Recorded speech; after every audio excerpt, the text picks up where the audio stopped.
Hello and welcome back to The Tarnished Badge, where each week I try to bring you another story about the Minneapolis Police Department. A lot of people ask me, why are you doing so many negative stories on the Minneapolis Police Department? Well, do you know any good stories? I mean, I would be more than happy to share one good story, but every time I've had any run in with the Minneapolis Police Department, guess what? It all ended up going sideways. They either laughed or ignored or whatever. I try not even to deal with the Minneapolis Police Department anymore because I'm just going to end up getting more frustrated, probably end up saying something, and then get thrown into jail, in which they'll find whatever. They don't need an excuse to throw you down on the ground, use excessive force, and put handcuffs on you and kneel on your neck. They don't need an excuse to do that. But this story is probably going to be a two-part story since there's only 15 minutes per video that I have. And this one is titled Trey. This one is pretty sad. And it's also very disgusting, very appalling, very scary. I mean, there is so many pronouns that I could use to describe this story, but I don't know. I just hope and pray that God is watching over Trey and his sibling. But anyways, this story starts back in March of this year, 2023, which is coincidentally happened around the same time that Officer Michael Pfaff had falsified a police report in my motor vehicle accident. Period. Anyways, so one morning in March, get woken up at about 2 o'clock in the morning of this horrendous screaming of a child. This child sounded like he was being tortured beyond torture. The blood curdling scream raised every hair on my arm, the back of my neck. It gave me goosebumps. The scream was so horrendous. It was as if he was being tortured by cigarette butts, or God forbid, something very violating was happening to him, because that's the scream that I heard. So I get woken up at 2 o'clock in the morning and I feel I need to call 911 immediately. So I call 911. Within 5 minutes, four squad cars show up. Yes, four. Four squad cars. So there's about 6 to 8 police officers there. They go to the building. They don't go inside. They knock on the window and they say, "Hey, we got a complaint of a child being abused, or we need to do a welfare check." Well, the woman refused to let the police officers into the building, or maybe they didn't even try. I don't know. From what my experience was after this, they probably didn't even care. They just showed up to make an appearance. So they showed up, talked to her through the screen for about 5 minutes, and then left. As they were leaving, I'm like, "Are you guys not going to do anything?" I said, "What do I do if she's in there beating or torturing Trey again? I mean, he's 4 years old." And the police officer, without even batting an eye, simply said, "Well, I guess parents just parent differently these days." And I was like, "Are you kidding me? That's your response to a child at 2 o'clock in the morning screaming bloody murder like he's being tortured? And your response is parents just parent differently?" Now, what follows for the next 5, 6 months is even worse. So another morning, I get woken up, and the but I turned what turned out to be the older sister, and then the 10-year-old and the 4-year-old, whose name was Trey, were standing at their window. Their stepdad was outside the building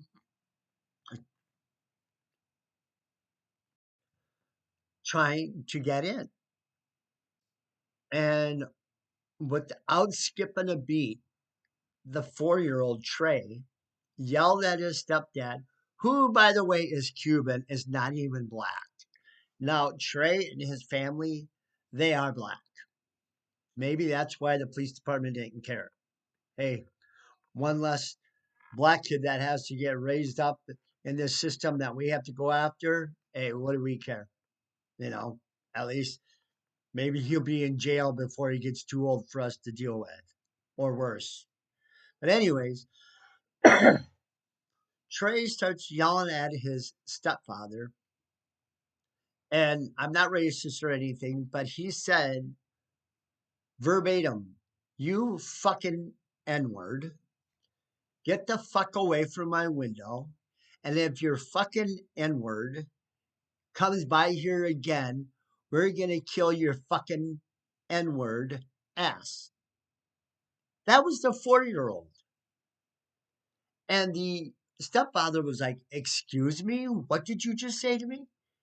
And Trey said again, "You fucking N word, get the fuck away from our window." And then the sister was yelling at him, "Get the fuck away from our house. You are not wanted here." Now, the scary thing about that is the very next day, she lets him back in again. This went on numerous times. I actually recorded the conversation because I got woken up again. And I said, this time I'm recording this. This was at 2 o'clock in the morning. So I recorded the conversation of Trey yelling at his stepfather. And I said, you know what? I need to call CPS in the morning. I need to get somebody in there to do a welfare check on that family. Something is not good in there. Something is wrong. And I've had other people tell me that they have seen the children and the older sister and other guys in there walking around in the apartment completely naked because they had no screens on their windows, which is not surprising because Trey kept on breaking out the windows, kept on ripping off the screens.